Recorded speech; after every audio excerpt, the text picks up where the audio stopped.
Welcome back to Big Movie Mouth Off. Now we're going to talk about another film, but before we do, got a new guest. It's our friend Egg Foo. Tell them where they can find you. You can follow me on Twitter at EGGFOU. Boom. Hopefully you're entertained. If not, whatever. I'm entertained by it. All right. So Egg and I went to go see Rampage. But before we talk about it, here's the trailer. When I saw it with you the second time I saw it, because we did the interviews in the junket before. So just for people who don't know, based on a video game from Midway Games. From the 80s. From the 80s, yes. But the whole game, the purpose was... you play as the monsters and smash buildings and eat people. That's it. Yeah. And fight the military. Which some people say is kind of funny. They're like, well, then they didn't really have anything to make a movie about. Or does that make it a clean slate that you could make a movie about it? And they still changed the story. Yeah. So the story is real fast. Dwayne "The Rock" Johnson works at the San Diego Zoo. He takes care of all the gorillas on the exhibit. But his best friend, though, who he rescued himself, because he's an Army Ranger who started murdering poachers, is George, the gorilla. Now, on the other side up in the sky is a space station where a company is doing experiments with CRISPR, basically DNA editing, screwing around with animals. Yeah, and I think the CRISPR people can sue on this one. Possibly. They say their name a lot.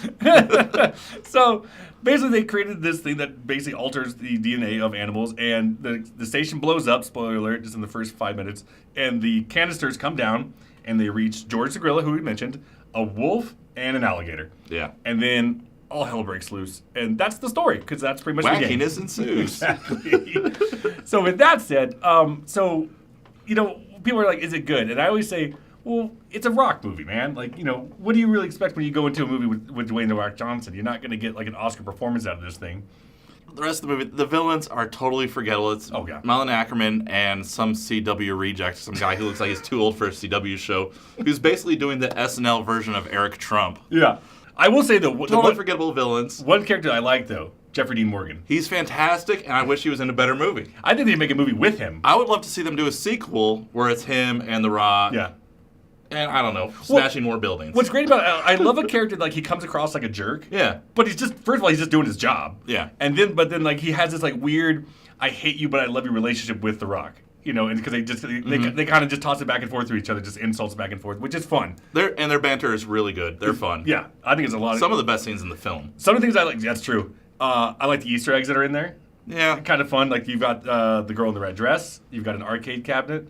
I want to say, and I think you saw it. There is a scene where George does jump on a building and punches in the glass, takes out a person, and eats them. When I saw it the first time, I was like, okay, like this is fun. There's some funny lines in here. But it gets really dumb. It gets really dumb. And I'll say there's some jokes at the very, very end. I'm like, oh, God, you're driving this into the ground. Now, at the same time, when we were leaving the theater, I heard some kids, like, they had a lot of fun with it. But be careful, because it does get kind of violent at some points. That's true, too. Yeah. George can get scary. Yeah. Oh, the wolf is scarier. That's true, too.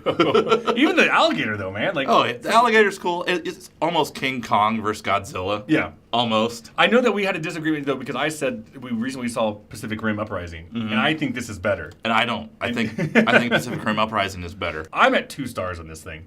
Yeah, I think I'm at like 1.5. Okay. I think if you edit out more of the people, it would be better. Just more smashing? Just more smashing. That grand finale is pretty fun, though. Yeah. I mean, and that's what you're cheering, and it's fun. Yeah, the main reason, it's like I said, it's Rampage. The game's about destroying buildings. What do you want to see? Buildings destroyed. Mm-hmm. Now, why Malin Ackerman thought it'd be a great idea to put a signal to bring all those animals into the heart of Chicago makes no sense. Why don't you do this at the beginning of the movie? Oh, you have this technology? You should have given it to the army guys who you send to fight the monsters? She said she had the repairman do it last night.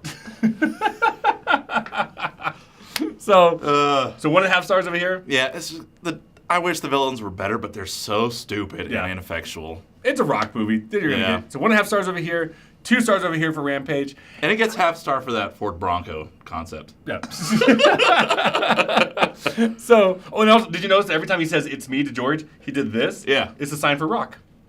Oh, really? Yeah. Oh, that's hilarious. So there you have it. 1.5, 2 stars over here for Rampage. Council will be coming back next week. We'll be reviewing probably I Feel Pretty and Super Troopers 2. And that'll do it for this week. Thank you to Kat for coming on the show. Thanks for coming on the show. Thanks for having me. Yeah, man. Thanks for coming. Always fun. And we will see you guys next week.